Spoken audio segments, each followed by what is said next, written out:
2020, almost a year ago, I took a bus full with passengers returning home from Manila. Typical routine I have for decades. That day, I was compelled to cut short my stay in Manila, for there was a bustling news that in a day or two, the government will a lockdown. What does this look like? Not in my lifetime I have ever experienced this kind of thing. The moment I stepped up in the bus and rested on that familiar seat, I felt that it was not the ordinary ride that almost always lulled me to sleep. I was restless, and so with my co-riders. There was lots of thoughts crossing my mind then. Yet I wanted to be calm and face my numbing emotion. Allow me to invite you, put yourselves in your most comfortable sitting position and try avoiding leaning to the chair where you are seated. The same way that I did in that memorable ride back home a year ago. Let us get ready. And a count to three, or just look down to one direction. 1, 2, 3, close your eyes. Now, gently bring your awareness to the sounds of life around us. From the loudest sound to the weakest sound. The sound inside the room where you're in, or maybe the wind breeze that passes by you outside. The sound being produced by your seatmates or neighbors, including the sound that you yourself is producing. Notice the way you breathe, the rising and falling of your abdomen as you become more and more relaxed. Roll your shoulders in and out. Now gently lean your head towards your shoulders until it touches them. Repeat to the other side. Feeling more and more relaxed. As you breathe in, let it pass through your mouth. Now breathe in 1, 2, 3, and 4. Hold 1, 2, 3, and 4. And exhale 1, 2, 3, and 4. Feeling more and more relaxed. Stay in that moment, feeling more relaxed and calmer. And gently listen to yourself, saying with much kindness, it's okay not to be okay. This is just a phase and wiser. Now slowly bring your awareness to where we are now. 1, 2, 3.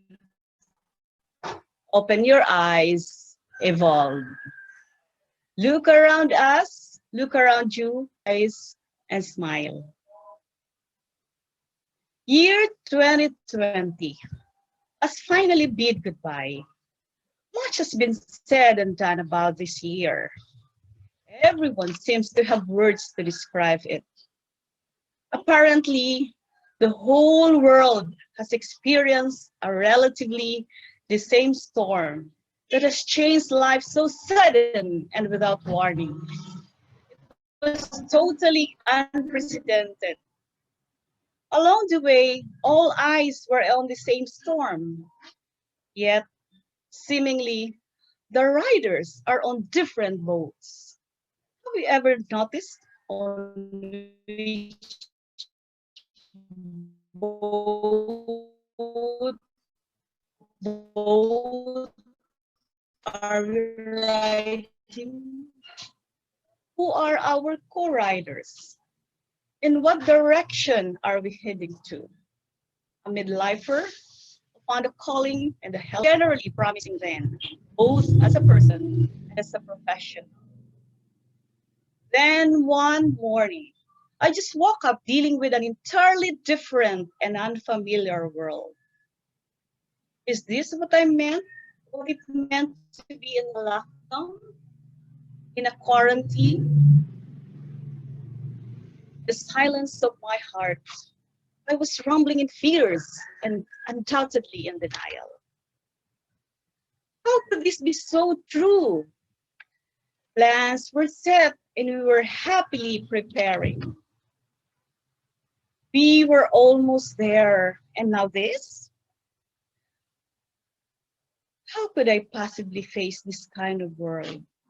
And how could I miss milestone? How could I miss my children's milestone? How could I miss my students' milestone? Days and nights passed by.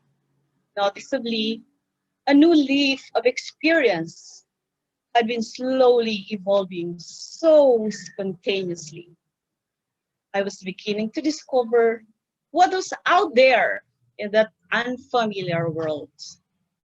Oh, there was full of ambivalence. Wait, there's more. Calls for help were coming in double, in triple, and in tenfolds.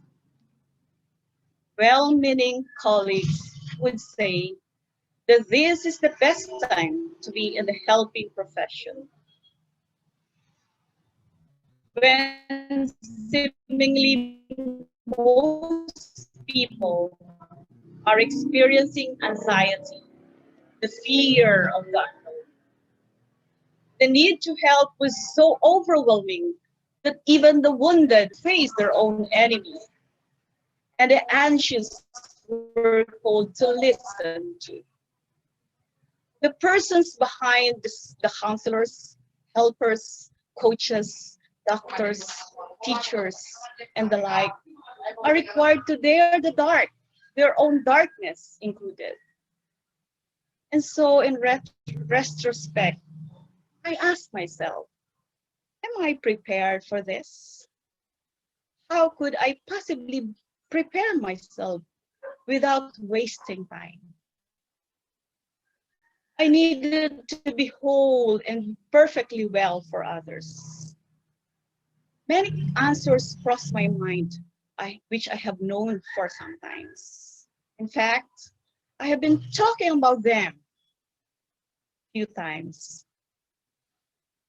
However, I realize that talking about it and experiencing it at the same time are two different stories. And suddenly, all roads led to this. Yes, errors need to be cared. The new normal world, as we now call it, had increasingly put premium to the authentic self-care. Each of us has our own lens of looking at this, and that's what makes it more fulfilling. Authentic self-care comes from being an authentic person, one who is willing to share his own woundedness and be open to ask for help. A good friend once told me, Gemma, you can only be shared when you are broken. And if I may add, broken, yes, yet I choose to have the courage to bounce back so that others may have the courage as well. Looking back to that numbing ride, on the dark, long nights. I know that I am still in a ride, in a boat ride, this time with much self kindness and self love. Definitely, the storm is still here, probably with different intensity and direction.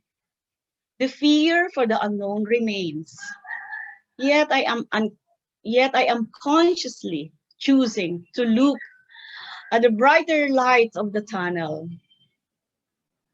The boat ride continues, and as I look into each eyes of my co-riders, I know in my heart that it is all worth it.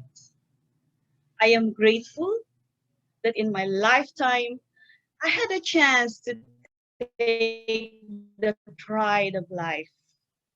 And I will say to my children's children, in my heart of hearts comes a whisper. Enjoy the bumpy ride, Megs, for you are enough. You are important. And I could only pray for more grateful heart to endlessly thank my highest power. Amen.